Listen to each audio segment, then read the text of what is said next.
at the center of our hope is that wherever we are, however we are, God will reach us.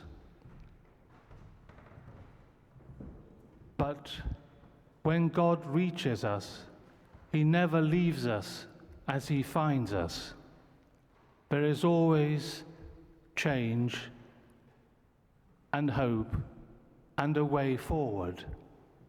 I think that might sum up one of the great joys of being a Christian, that wherever we are, God can reach us and not leave us as He finds us. This, of course, is wonderfully illustrated in today's feast.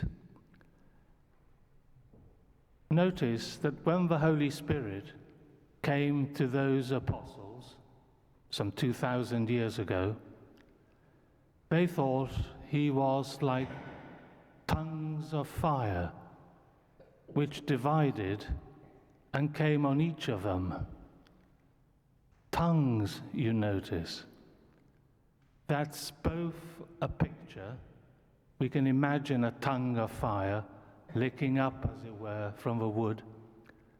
But it's also language.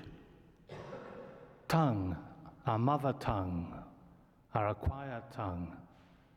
So it's a play on words that the Holy Spirit, who is one, comes to the disciples, the apostles, and divides as He comes upon each of them.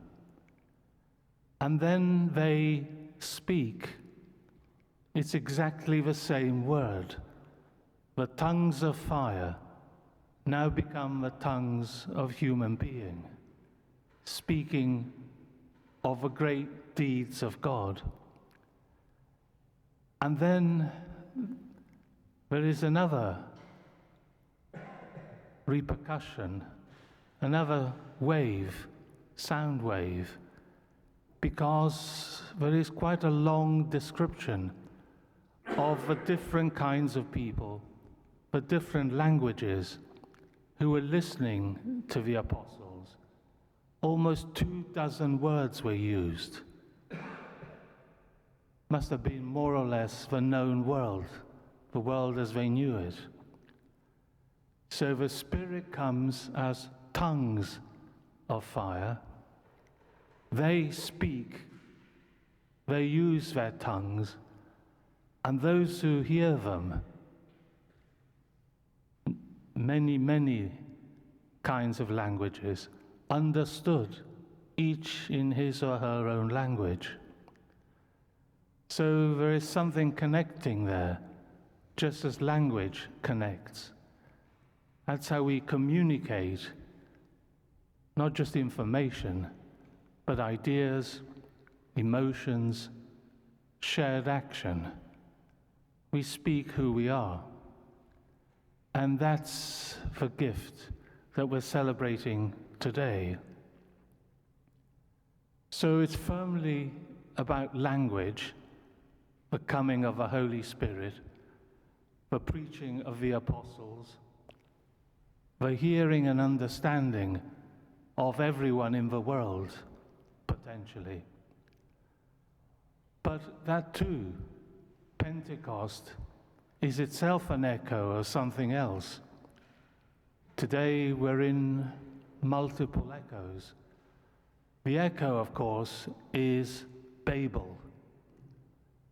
From Babel to Pentecost, that's what's celebrating today.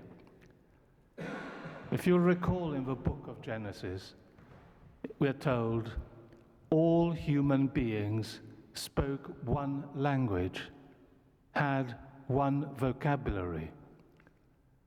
This, of course, led them to overweening pride, the most deadly of sins.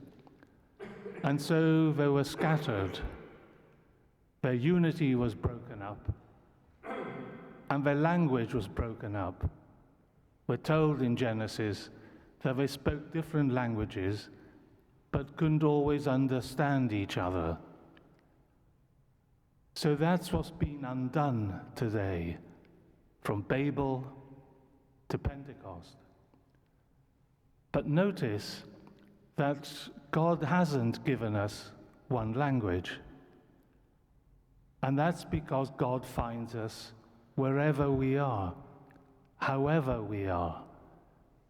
And because our pride had broken up our human bonds, reflected in our language, which became languages, God doesn't pretend that didn't happen. Just as when we, whatever leads us away from God, whatever sin or weakness or failure leads us away from God, God doesn't come pretending that hasn't happened. He comes to heal, to restore, and to go beyond. So at Pentecost, it's precisely the multiplicity of languages that's used to communicate, not one language. And so that's of an immense comfort to us, and that's the source of our hope, that wherever we've ended up, God will find us, and with His grace and the Spirit and His gifts, will leave us better than He found us.